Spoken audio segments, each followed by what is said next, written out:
Hi, everybody. As some of you may realize, if you came here to see Rachel, I am not Rachel. Rachel was not able to make it, so Andrea asked if I'd be willing to come in and do another workshop today. And I was more than happy to say yes to that, because what I'm really excited to share with you today is the healing modality that I have created, born and bred here in Victoria, called Intuitive Energy Massage. And I want to share with you the story of IEM, how I created it, why I created it, where it came from, and where it is now. And I've brought with me two of my beautiful IEM certified practitioners. This is Ursula, and this is Pamela. Pamela has gone through all 3 levels of intuitive energy massage and is now one of our first master teachers of IEM. And Ursula is on her way. She's done level 2 and is now registered to do her master teacher. And what that means is that these 2 beautiful women and the other practitioners that are going for master teacher are going to be able to teach other people how to become IEM practitioners so that this healing modality can go out into the world. And what I'd like to offer you this afternoon is some demonstrations of IEM. Ursula. There, I just put you both together. Ursula and Pamela are going to be moving around through the audience, and with your permission, we'll demonstrate to you as I'm talking some of the hand positions and some of the motions that accompany an IEM chair massage. How does that sound? Yeah? Hands up who wants to be demonstrated on. Yeah.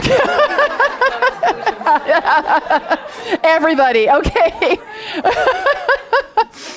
So if Pamela and Ursula are not able to get to you, please don't fear.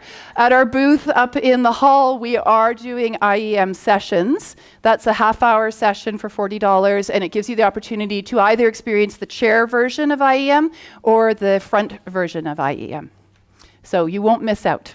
We've got beautiful practitioners up there. Okay, so if you beautiful women would like to start wandering through the crowd, while I share with you the story of IEM. So here's the first question I want to ask you. Do we need another healing modality? Yeah, just put your hand up if you want Ursula or Pamela to come to you, and they'll make their way through. Okay. Maybe we should just spend the next 40 minutes doing IEM. How about you? You don't care where it came from, right? You don't want to know how I developed it. Why another healing modality? Do we have enough healing modalities in the world? Exactly. It doesn't always work for everybody. One kind of healing modality may not be a fit for you.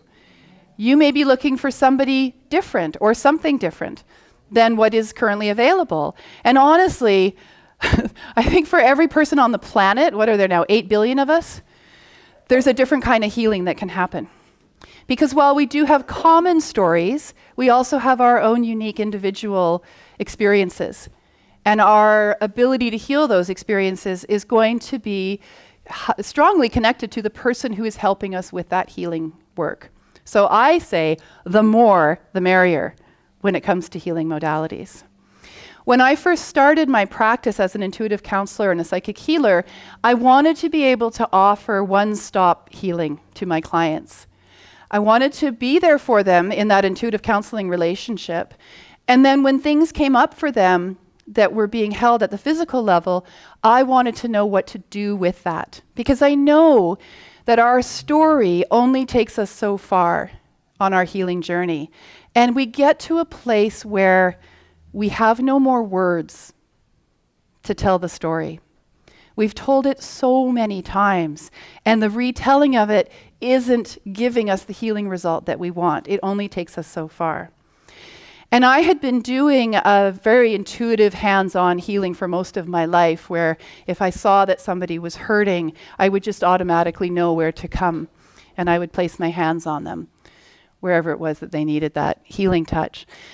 I used to run a program for Saanich called Tiny Trail Trekkers. Try saying that 10 times fast. And I would take little ones and their caregivers out into the forest, into our beautiful parks, and I would teach them all about the natural surroundings, the geology, the medicine, what plants they could eat, and how the First Nations used the land. And inevitably, some little tyke would trip and scrape their knee or their elbow or have something come up for them. And so I created what I called white light healing. And now it's a very complicated healing process. It involves jelly beans, first of all. The little person would scrape their knee, they'd be crying. I would go over, I would put my hand on their knee, I would give them a jelly bean, I would look them in the eye, and I would say, "How are you?" And something happened that circumnavigated the response, like the "I hurt myself, I have to cry" response, in them receiving the jelly bean and in my looking them in the eyes. So I called that white light healing. When I started my practice, I did take myself kind of seriously at the beginning. I didn't think it looked professional to have jelly beans in my office. So I've since there's jelly beans in my office now. So I wanted to learn a healing modality, an energy healing modality. I wanted to have something that was recognizable, that when people heard it, they would say, "Oh, right, I know what that is." So I was pulled to Reiki. And that's what I started with. And I did all my Reiki levels right up to Master Healer. And I started to offer Reiki sessions to my clients. Reiki is a beautiful healing modality. How many people in the room are Reiki practitioners or masters or done some of their levels? How many people have received Reiki healing? Yeah, when I say Reiki, you know what I'm talking about, right? It's common now. But what I was discovering as I started to do the work is that when I would put my hands on my clients' bodies, my hands wanted to go elsewhere. It took about 2 sessions of me doing traditional Reiki before I realized that that's not going to be the way I show up in the world as a healer. Because I was receiving so much information from my clients' bodies. I was seeing past life stuff come up. I was seeing colors for them. I was receiving guidance on what they needed, on where the healing needed to happen. And I was finding myself being pulled around the table completely out of what the protocols for Reiki are.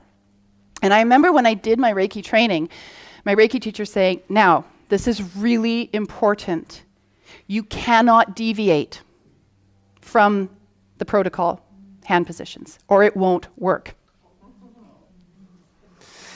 Okay, so there's a couple of problems I have with that. First of all, energy is neutral. It is neither good nor bad. It's like water. And it flows in the easiest way possible in the direction that it needs to go in, right? So who am I to tell energy how it has to be in order for it to be effective for my client? And I say this without disrespect for Reiki, please understand that, or any of the other healing modalities that are very strict in their execution. It just wasn't for me. It didn't sit right for me, especially because when somebody tells me this is the only way to do it, the first thing I go to is, "Really? Are you sure? Do you think maybe can we try this? Let's try this. Let's see what feels good." So I just allowed that process to happen. And when each client would come in for energy work, I would say, "Well, it's Reiki-ish. Let's just see where it goes." And what I started to notice is that a structure was showing up. Even though here I was saying, I don't want to be in the structure, this flow kept happening, where for most clients, it was the same series of hand positions. It was the same series of stretches. It was the same wanting to knead and get into their body, into their hands, and into their feet. And I was working with a client who really wanted to learn to do the work that I do. She wanted to take this work back to Switzerland, where she was from. So she and I spent a very intense summer. She was my only student that summer. And I taught her everything I know. And she said to me, "Okay, this energy healing that you do with me has been so profound for my healing. I want you to teach me how to do it." Yeah, but that means I have to have a formula. I have to tell you what the steps are. I have to put it down on paper, and that takes away the intuition piece, I thought. But what happened is when I started to sit down with it and think about, okay, what is the first thing I do, and why do I do that first thing? And why does the hand go there? And why is it important that I'm moving around the body in a particular way? what I heard from wherever I hear things from is because that works. Okay, great, it works. So I taught it to her. And in the teaching of it to her, I realized this is something I can teach to others. This is something that I can share with others. Because the other piece that was happening was that my clients were having the most amazing, phenomenal, and in some cases miraculous experiences with this energy. I didn't have a name for it yet. But the things that we were healing, the feedback I was getting was things like, I've never experienced anything like this before. When somebody tells you they've never experienced anything like this before, whatever it is you're doing it, please keep doing it, whatever it is, because it's making a difference. It's having an impact. And I certainly went to that place of, well, who am I?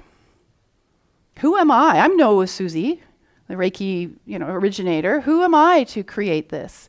This isn't theta healing. This isn't body talk. Who am I to presume that I could put this together, teach it to other people, and have it go out in the world and have an impact? Guess what my answer was? Who am I not to? If this is making such a difference for my clients as part of the body of work that I do, it would be an enormous disservice for me to just keep doing it in my little space with only my clients, if it's that impactful. And when I had that conversation with myself, I realized that what was happening was an energy bigger than myself was showing up. And I could feel this pull from my solar plexus in my heart that said, do it. Just do it. See what happens. Just do it. And quite frankly, I don't have enough time or energy in my day to do IEM on 8 billion people. So the more people I can teach to do IEM, the more of you that are out there doing it, the better it is for the whole wide world. And it doesn't have to be all on me. So this process started to occur, and I just slowly put the word out, just to some of my students from my Confident Healer program or my workshop, say, hey, I've got this modality, and do you want to learn it? I can teach it to you. And I started writing the manuals, and I started creating this body of work. A year ago, we came here to this show, and we launched IEM into the public realm. I had 6 or 7 practitioners at that point, and I was still working on the level 2 to see what that would look like. And Master Teacher wasn't even there yet. In the last year, we now have 30 practitioners who are doing IEM at either level 1 or level 2. And the beautiful thing about IEM is that IEM has an energy all of its own. And what I've experienced about IEM is that it chooses its practitioners. My job is to teach it. And the first thing my students get to know is that once they have understood the flow around the body, and once they've learned the technique, as I've been shown it, for the chair massage, the front massage, the back massage, the stand-up massage, and the foot chakra massage, there's 5 components to it, if I'm counting correctly. Once they have all of that, they make it their own. You've got sound healing in your background, bring in the sound healing. You're an aromatherapist, bring in the aromatherapy. You're a Reiki practitioner, you're a theta healer, you're a body talk practitioner, bring it. Bring it into your sessions. There's no exclusivity with IEM. That's one of the things that I think is so beautiful about it. And I feel like that comes comes from my desire to always be changing things around. Just out of curiosity, how many Geminis are in the room? Oh, there's only 4. Wait, 1, 2, 3. There's only 8 of us. It's a Gemini joke. Twins, right? Yeah, okay, thank you. As a Gemini, one of the characteristics of Geminis is that we are very creative people, generally, and we like to have lots of knowledge about lots of things. But we don't necessarily want to be an expert at any one thing. So true. If you go up to my table, you'll see all the things I'm doing. Oh my gosh. So here's the heart's journey. These are the oracle cards that I've created. I have healing products that I've created. I talk on a radio show. I have a radio show called Playing on the Edge Radio on Transformation Talk Radio. I write for all kinds of magazines. I have a private client base. I have these 2 programs that I teach. Are you exhausted yet? Yeah. Oh, yeah, well, that's right. The Geminis in the room were going, yeah, and? Oh, and I'm a mom. Yeah. So the energy of IEM reflects that. Now, that doesn't mean that if you become an IEM practitioner, that you have to have a gazillion things that you're offering your clients. You can do pure IEM, but I guarantee you, your IEM is going to be different than the practitioner sitting next to you. And that's the beauty of it. Because I don't want you to fit yourself into a box that I've created for you. I want you to be able to see the box, open up the box, look at what's inside, pull everything out like it's Christmas morning, and then decide what it is that you're going to be working with. Are there any questions at this point? I just got a nudge. Anyone got a question? Because someone up there just said questions. So, any questions? Yes. Give us an example of what IEM is. Who are you complete, Pam? Come over here, please. Would you be willing to? Okay. So are you curious about the sort of the more technical parts of it or the spiritual parts of it? All of the above. All of the above. Okay. Okay. So what I would like to invite you to do, Pam, is to take for everybody to see, to go through the process of the chair massage, just as a quick demonstration. What is your name, please?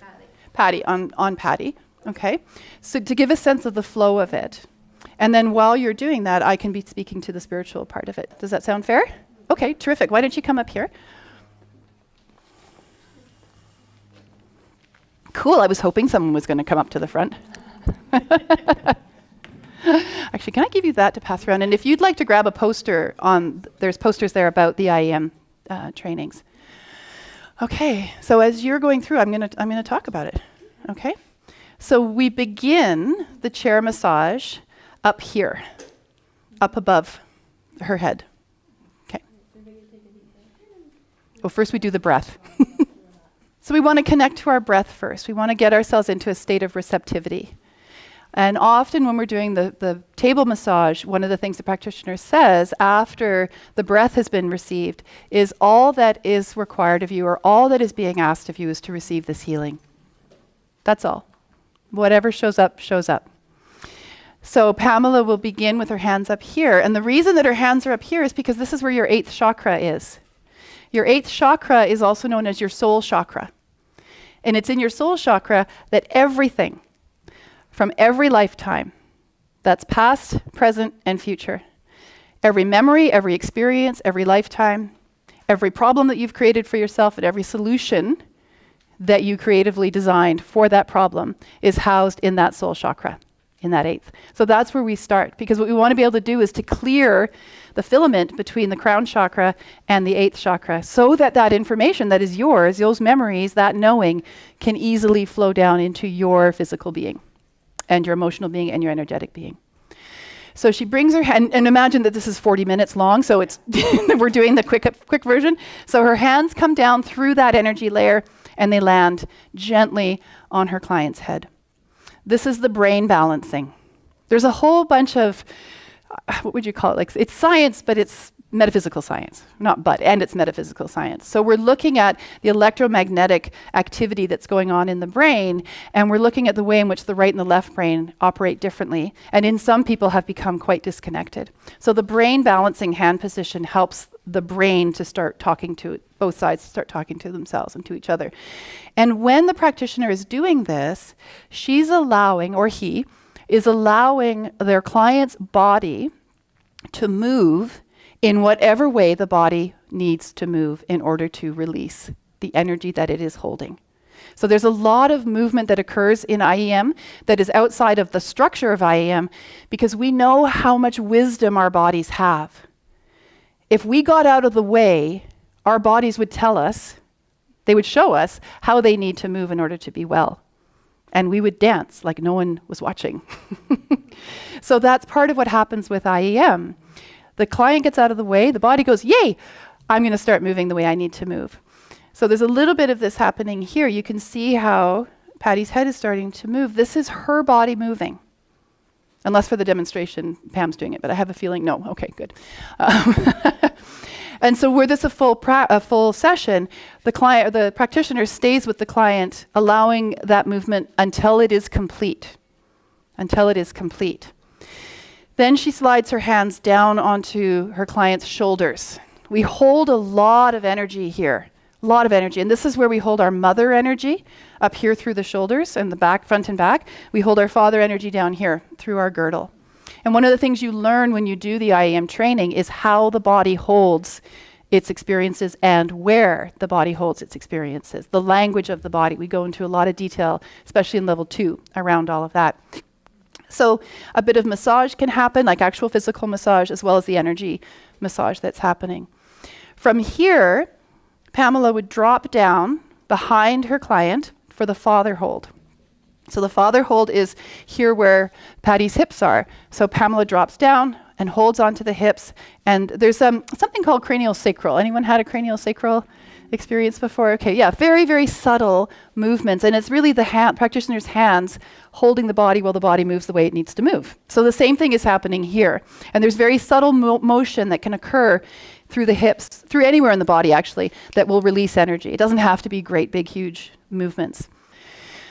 Once the practitioner feels complete with that, she stands back up again and she moves into what we call the mother rub or the mother hold. So we want to be balancing the mother and the father, the male and the female. And that's a technique where we push in on the client's exhale and we pull out when the client breathes in. So it's a breathe in and then a breathe out, and we're mirroring their breath and giving that heart center a squeeze. And then there's a rub that we do on the back in that mother center. It's a very nourishing rub. It's like when somebody comes up to you and you're feeling all anxious and someone says, it's going to be okay. It's going to be okay. Right? It feels really good when we have that rub. So that's incorporated in there. And then from here, Pamela's going to move around and sit to the side of her client to do the work on the whole leg, from the knee to the hip. And she's going to pull gently and stretch out all of that energy that gets stuck in here, in this huge muscle, our hip muscle. She's going to move down to the back of the knee. Has anybody ever had the back of their knees massaged? Oh, no, not this way. It is the best. It is the best. And as far as I know, this is the only massage that does that. It gets to those parts of the body that we don't normally acknowledge. So from here, she goes down to the feet, and she does work on the feet. The feet are amazing. There's so much that our feet hold for us. Our foot chakras are right at the bottom of our feet, so this opens and activates our feet chakras, and that allows us to stay grounded to the earth and grounded in our body. It gives us strength throughout our body.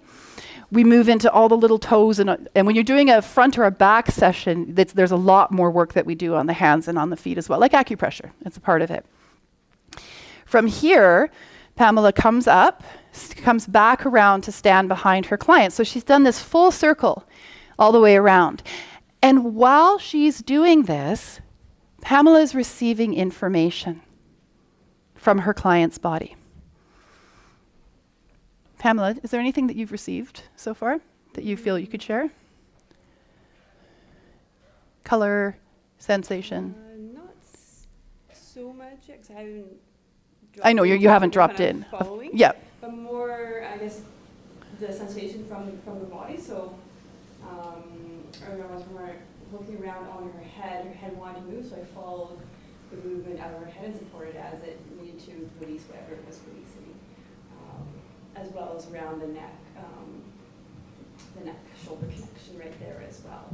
I felt really tense, and I could have massaged there a whole lot longer. Could she have massaged there a whole lot longer? Yeah, she could have. and like your hands, you're listening to what the body's asking for. So there's specific areas where it's asking you to massage more on one side than the other, for example. And that's what we're paying attention to when we're doing the massages, is that feedback. Mm-hmm.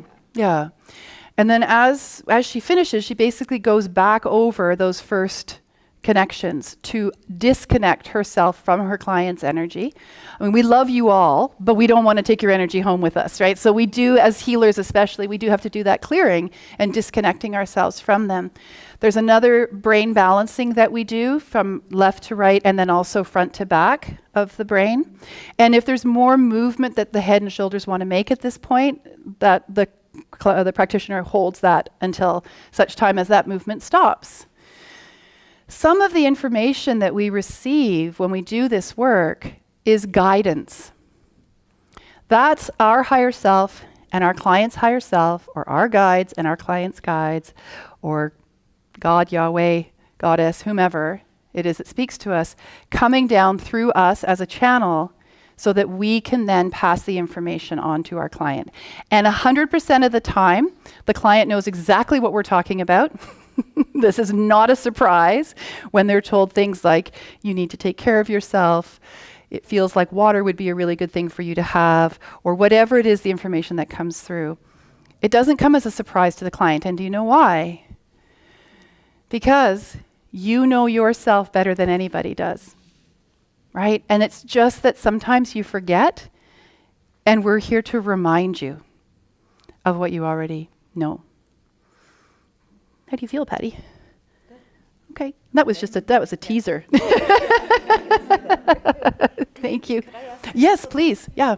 Do you do it fully, the massage is done fully clothed, or is Yes, the massage is done fully clothed. There are no oils. We suggest that a client wear nice, loose, comfortable clothing. All jewelry is removed before we start a session because we want to get in and really be able to massage the hands and the feet and the shoulders. That's one of the lovely things about this treatment. It is fully clothed. You're under a beautiful blanket if you're having a massage done on the table, front or back. I use a heating pad so that my client's back, if I'm working on their front, is receiving that beautiful, relaxing heat. There's lots of different things that you can add to a treatment to be able to enhance the things that you are doing for your client. Yeah. and does the client speak at all during the session? Or No.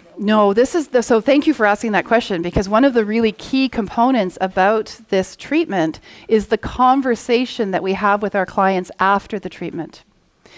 I remember having massages done. I remember having Reiki sessions done. And I remember feeling completely disconnected when I was shown the door. It's like, well, thanks for showing up. It was great working on you. And off you go. Like, no, but wait, I want to talk to you. I want to tell you what I saw and what came up for me and what I felt. More so in traditional massage than in energy work. But still, I felt like that piece was missing. And especially where we are opening ourselves up as channels to receive information that your body is holding, we need to be able to have that conversation afterwards. But also, most importantly, is what you are experiencing as the client.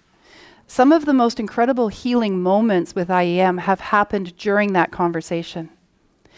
And I have witnessed people release decades worth of pain, emotional and physical, in that moment, because the treatment itself has created such an opening.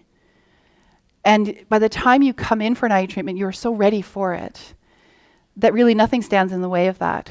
So I've taken out shares in Kleenex. Just so you know, I've got stock in Kleenex now, and I have a closet full. Because that movement of pain, it creates a result for us. And we have to cry, we have to let it out of our system so that we can come back to our center. Yeah, thank you. Every session is different. Even every session between, like from one session to the next. So a client comes and sees me and we might have a huge release one session. Lots of tears and oh my gosh, and I can't believe this is coming forward and isn't this wonderful? And then the next session they come in, they're all gung-ho. Okay, what's next? What's the next layer?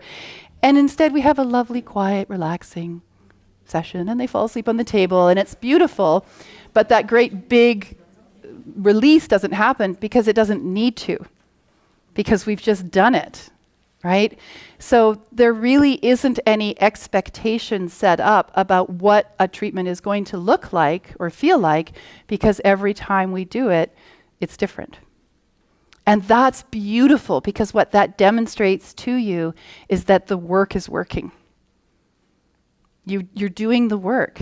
You're letting your body heal the way that it needs to heal by stepping out of the way. And there's this beautiful thing that happens with our bodies, no matter what kind of healing treatment we're looking for, or whatever kind of work that we're doing, is that the moment that we say, I'm ready for that massage, I'm ready for that Reiki, I'm ready to talk to somebody, our bodies are infused with this energy of acceptance, of yes, thank goodness you're going to take care of me. Right? Because these bodies of ours are so beautiful and they do so much for us. And so much of the time we forget that that's what they're doing for us.